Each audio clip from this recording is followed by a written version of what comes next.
so happy you're here for Sacred Space. And next Monday is Earth Day. And I've been thinking about Earth Day because like we all know every day is Earth Day. We all understand that. But there is power that comes from us gathering together to think about the earth. There is something different that happens when many of us are thinking about the planet that we live on. Every day we should be doing all the things we do, but there is something to be said for doing something at the time that everybody else is involved as well, because our prayers are stronger. Our prayers are different when we're doing things together. So I want to tell you, there was, when we were in India, I had the opportunity to talk with an elder from Indonesia.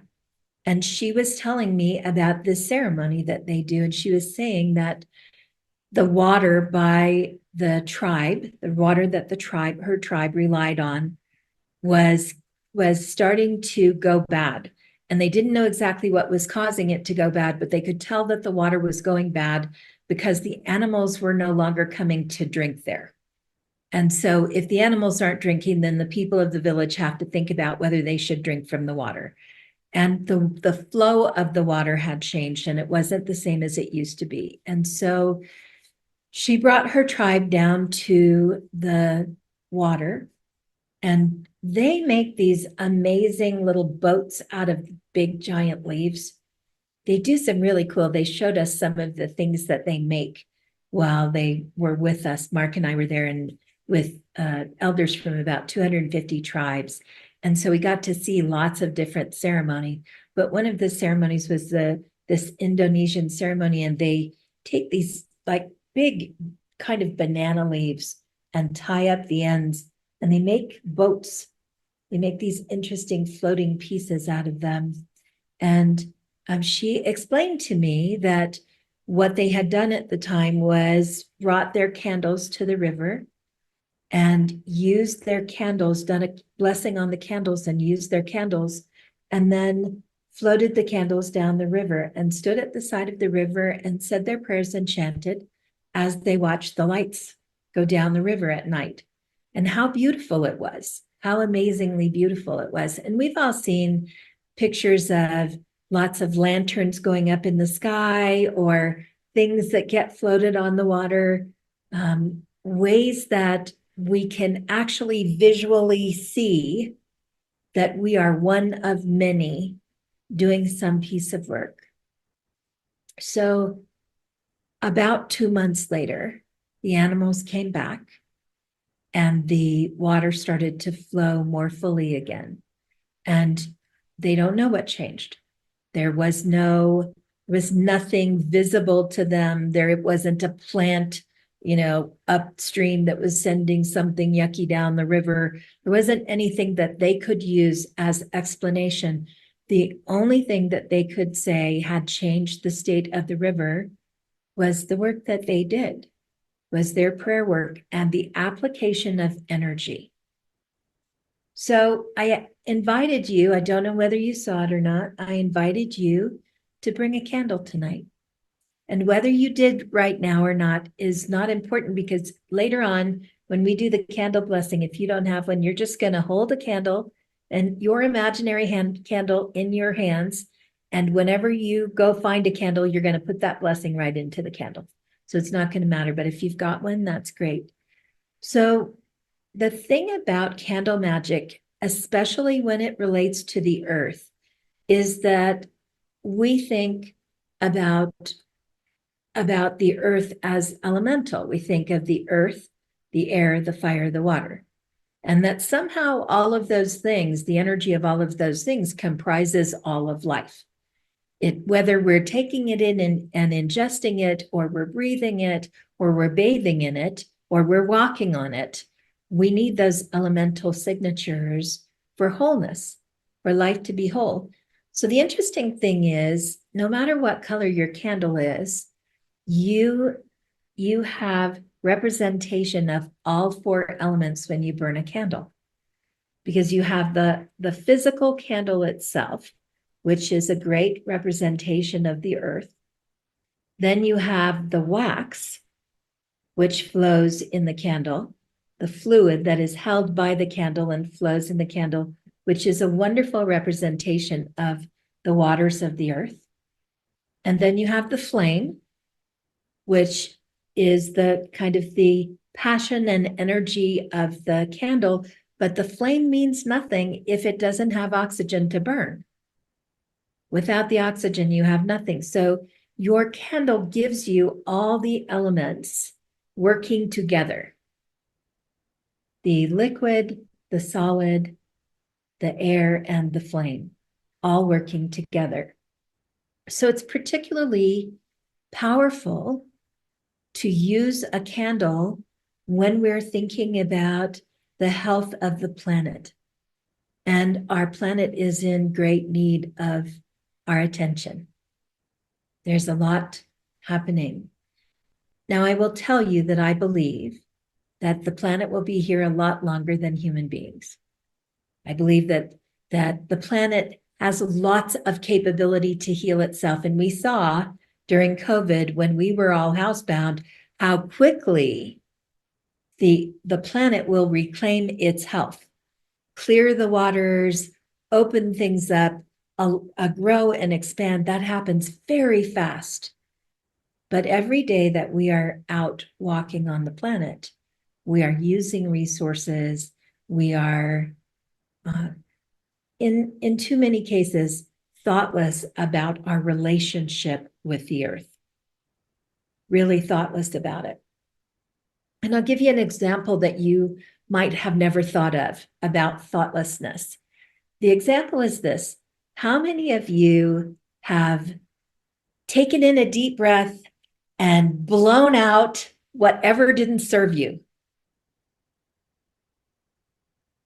Okay, great. All of us.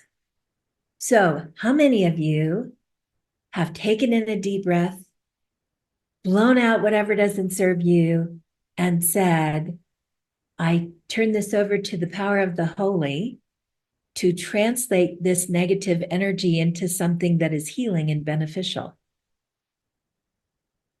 Yeah, a couple. So a lot of times we blow out whatever it is, we release into the ground, we ground in whatever the energy is that we don't want to carry. And if it actually had a shape and a form, if there was a black cloud every time we blew that out, that just hung there in the air next to us, we would go, wow, that's some energetic pollution we're putting out into the world around us. What are we going to do about that? Because energy is a real thing. So, part of our relationship with the earth is to think about the energy that we're releasing into the earth, out into the air, into the ground, into the water, through flame, all those different tools, that we use. Burn something off because we don't like it. So put it in the flame, let the flame take it. But if we don't give direction, if we don't actually intend that what we send out will be transformed into useful energy so that whoever breathes it, whoever stands in the same water, whoever is connected to the same soil is not picking up whatever we released, then all of that stuff stays out there and available. And it's an important thing for us to think about because we are in relationship with the earth and we're energy workers. All of us are moving energy through our prayers, through our intentions, through our sacred ceremonies, through our work together. So taking full responsibility for the entire process is important when we think about our relationship with the earth, with the elements, that we don't just dump into them what we don't want, but we ask that they take it and transform it because they can. We know that they can. We know that those elemental energies can transform. We know, depending upon how you work with God, I tend to be more monotheistic. I believe there is a source of energy. that shows up in lots of different faces and ways. And we know that all of that is the energy of the divine. And we also know that it's individuated. So the wind has the same energy of the divine that I have. That, right? So it has the same ability to translate energy. So if I'm going to breathe out into the air, then I'm going to ask the air, the winds, to take that energy and translate it so that we are not spiritually polluting this beautiful place that we live. So in the same way that we understand that we're putting energy out, we also have that we're putting out negative energy. We also have the same capacity to create positive energy that can be used for the healing of all of those elements that we rely on to continue to be stable beneath our feet, continue to flow and fill our bodies with water, continue to allow us to breathe, all of that stuff. We have the opportunity to work together to give back energy into that space, into that field, into those living beings and all the associated living beings that are connected in the same way that we are. So it isn't that this should only be done on Earth Day. It's that on Earth Day, all the attention is turned in the right direction. So if we actually use this day to use our prayers, our intentions, and our actions to feed and nourish and support all of the elements and the earth as a whole, we have a lot more focus on it. And that is like, it gives us the ability to amplify what we're doing. So I'm inviting you to take a candle for Earth Day and to remember that you are a steward and you are a caretaker and you are one with the earth, right? We are all of those things, just like we are for each other. We're the lovers and caretakers of each other. At the same time that we have our independence, we're the lovers and caretakers of the planet. And so I'm inviting you to take a candle, and mine happens to be red because that's what I got tonight. So my work will be with fire because that's the candle that I got. If you choose a white candle, then your white candle might be for the spirit of the earth because it is a living being that has its own spirit. If you want to work with the waters, you might choose a blue candle. If you want to work with the earth, you might choose a brown candle or a green candle. Either white or yellow. Mostly we think of yellow in spiritual circles as the color of air. But whatever area you want to work with, you're going to light a candle and understand that there is an energy that you are intending to create. You are co-creating this energy with spirit so that the energy that burns here, the energy that is manufactured, that is created in this small little sympathetic piece. Our Hopi teacher would call this sympathetic magic. He would say it is to be in relationship with something else. You are sympathetic of what is happening. So he would call it sympathetic work. We're going to pray together, put our energy into these candles, and then on Earth Day, find a time that you can light this candle and be with it. Be with it long enough to watch the wax pool. Be with it long enough to honor that it is the representation of all the elements and how they work together. Be with it with an intention. So if your intention is that the waters are well, then be with that thought. What would it be like and feel like and look like if all the waters were healthy and well? If our prayer is that everything that does not belong to the water is released, then we ask that it be taken by spirit away, and transformed into useful energy and put back where it's needed, right? If we want to clear the airs, imagine that you can see what is out there in the air. Imagine all those little particles coming together, being surrounded by light, transforming. See them go from dark to sparkling little lights, and then allow that to go wherever it needs to go to heal the air. Put your feet on the ground. Feel the earth below you and know that you are connected to places where bombs have devastated the earth.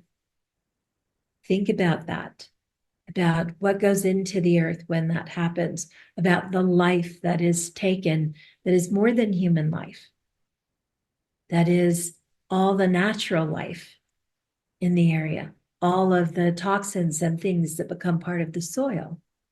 Think about that and think about the ability to come in and have spirit, have the combination of the elements healed, that the things that are toxic to us can be transformed, that those things that are toxic to the earth can be transformed. And the piece of this that is so important, gang, is that we're not doing this for human population. This is not a self-serving act. This is an awareness that our planet, we are cohabitants with the living, breathing, moving spirit that is our planet, and that it needs us, that it can benefit from us. It may not need us to survive, but it will be stronger and better and healthier because we turned our heart and our attention to it, because we prayed for it and with it, because we envisioned its healing in the same way that we envision the healing for our own bodies. In the same way that we do this, we are able to give our attention. Now, I say this for you, Penny, because you have stuff going on. For you, Carrie, because you have stuff going on. I say this, if you get up that morning and you feel like crap, you are like, I got no energy for anything except just getting through my day. That is not the day to do this work. If you are troubled and there's something else going on, take care of yourself. It's our responsibility to move energy on days that we are up and well and able to give our strength to it. The same way we don't try and take care of each other when we're needing to take care of ourselves. If on Monday you feel well and you are ready and you can do this, then do. Take your candle outside. Take it somewhere where, if it's not too cold, where you can enjoy the sunlight, where you can feel the earth, where the breeze can kiss your face, where you have maybe the ability to see the water, or at least have a bird bath, something that gives you that connection.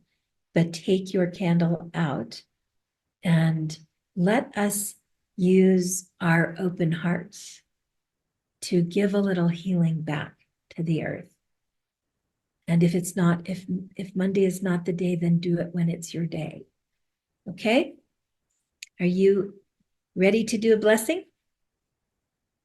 All right.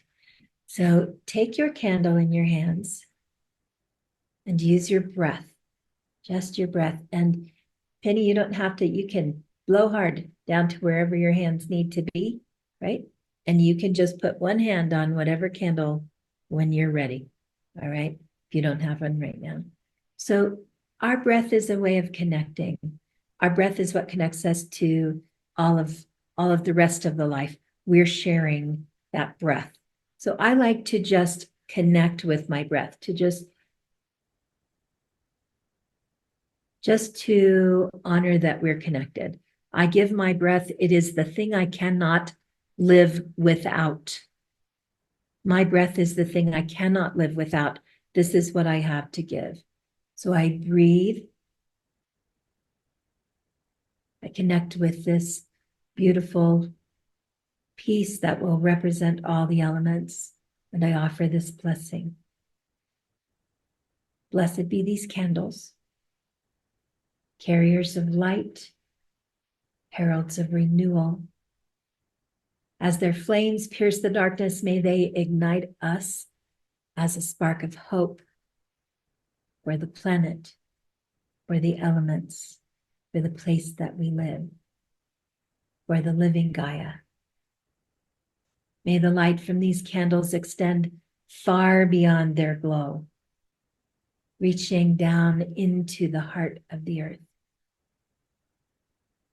And with each flicker and flare, let these candles bring forth our intentions to nurture the planet, to cherish the gifts of the planet, to bring balance and wholeness and harmony and healing to our earth. And as the wax melts, let it remind us of our own impermanence here. And we are here temporarily, and we have a duty to leave this place in better condition than we received it.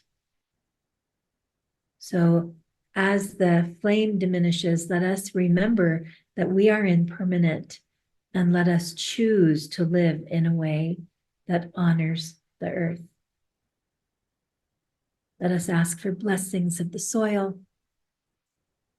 Let the candle burning bring the strength to return purity and wholeness to the water.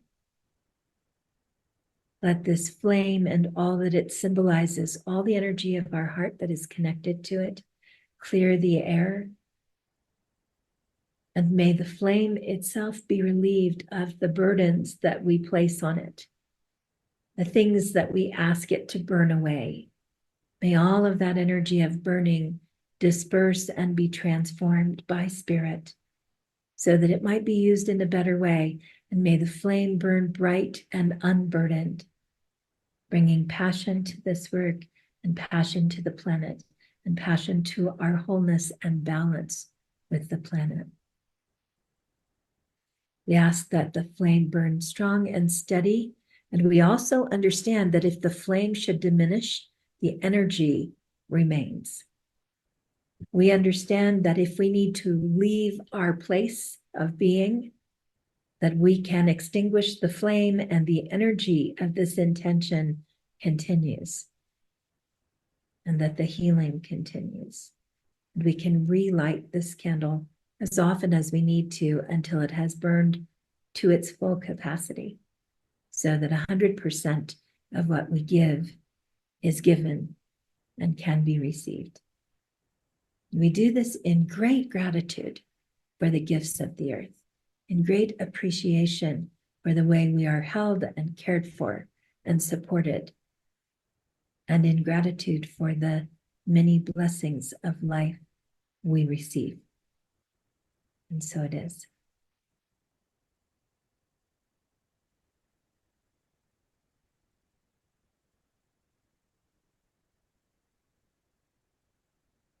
So your candle is ready. Take good care of it till Earth Day.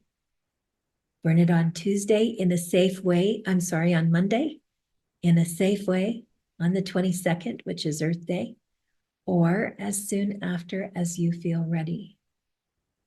And do it in a safe place, in a safe way, knowing that you are helping heal what needs to be healed. Okay? It's a blessing to be with you, to share this life with you, to have this time with you. And I look forward to seeing you in sacred space again next week.